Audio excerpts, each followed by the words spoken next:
Good morning, students. Today we have to study RLC series circuit.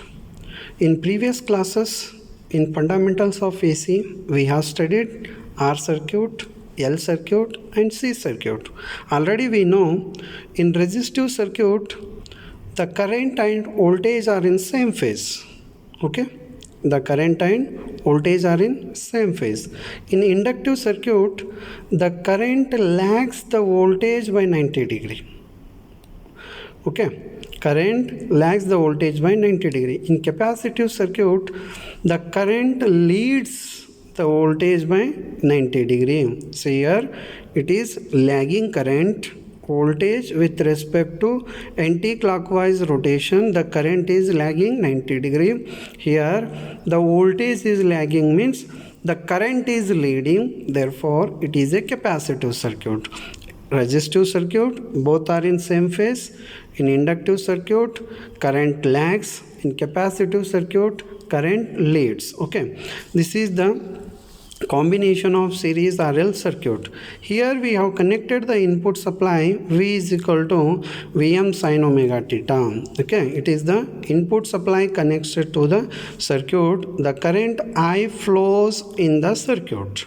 Okay, what happens when current I flows in the circuit? It is a series circuit. Series circuit means current is same in all the components R, L, C, but voltage will be divides. Okay, it is voltage drop across resistor is VR, voltage drop across inductor is VL, voltage drop across capacitor is VC. Okay, we have to find what is the voltage drop across each element and how to find the total resistance of the circuit. Okay, see here, as shown in the figure, RLC are connected in series. These three components are connected in series. When we connecting the input supply, V is equal to Vm sin omega theta, due to this current I flows. When we connecting the input supply Vm sin omega theta, the current I flows in the circuit. Drop across R is, okay, the voltage drop across this one, because current is same in all the three elements, only the drop will be voltage. Drop across R is VR, that is we have to write by basic law, voltage drop across resistor is current into resistance value, this resistance value, and I current flowing. Drop across L circuit, VL, I into XL. I is current, XL is, this is the inductance. We have to find the inductive reactance. How to find the inductive reactance? XL is equal to 2 pi FL. Okay. Next, voltage drop across capacitor C. VC is equal to I into C. That is capacitive reactance. IC is equal to 1 divided by 2 pi FC. Okay. The total voltage V is equal to VR plus VL plus VC in series circuit. Series circuit, current remains same, therefore we can write it as I into R, I plus JXL. It is a reactive terms, not a real term. Reactive term means it consists of J term, okay, and I, J, XC. Take I common, R plus J, XL minus XC, R, we can write XC minus XL. Depends upon the value of XC and XL. Take I this side, V divided by R. Okay, R plus J, XL minus XC, or we can write XC minus XL. Then V by I. Okay, see here, I is equal to V by R. I is equal to V by R. But R is equal to V by I. R is equal to V by I. Here, what is the total resistance in the AC circuit? It is a combination of impedance. Impedance means resistance plus reactance. It may be inductive reactance or capacitive reactance. Therefore, we can write Z R plus J XL minus XC.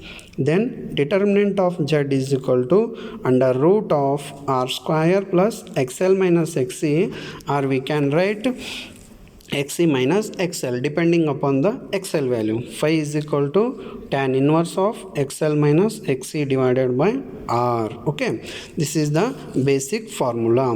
Then with respect to XL and XC balancing, we can study three cases. In first case, we can study XL is equal to XC. In second case, we can take any one value XL greater than XC or XC greater than XL. What happens and how to find the circuit, we have to solve here.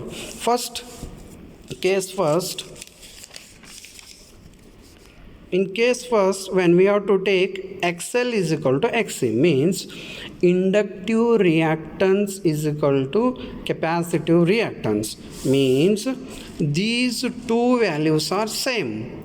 For example, it is XL is 5 ohm, XC is 5 ohm, means both are cancel each other, then it will act as a only single resistive circuit. Okay, see here the resultant of VL and VC or XL and XC will be 0, both are 0. See here, first we have to take reference value, one voltage source. Here we have to take resistance VR, current flowing in the resistor, and I is the current flowing. Then we have to take inductive circuit. Inductive circuit, current lags the voltage by 90 degree. Then we have to take VL. VL, current is lagging. In capacitive circuit, current leads the voltage, that is VC is this one. See here, VL is 5 volt, VC is 5 volt. Both are cancelled to each other. Then it will act as a simple resistive circuit. The circuit is purely resistive. Then the power factor angle cos phi is unity with unity power factor. Okay, this is the when what is the condition? XL is equal to XC. Next, in second condition, when we have to take XL greater than XC, okay, means inductive reactance is some 10 values and capacitive reactance is 5. Okay, then what happens? 10 minus 5 will becomes 5. Therefore, see in vector diagram, here same we have draw the one reference line. We have to take voltage drop across resistor is VR.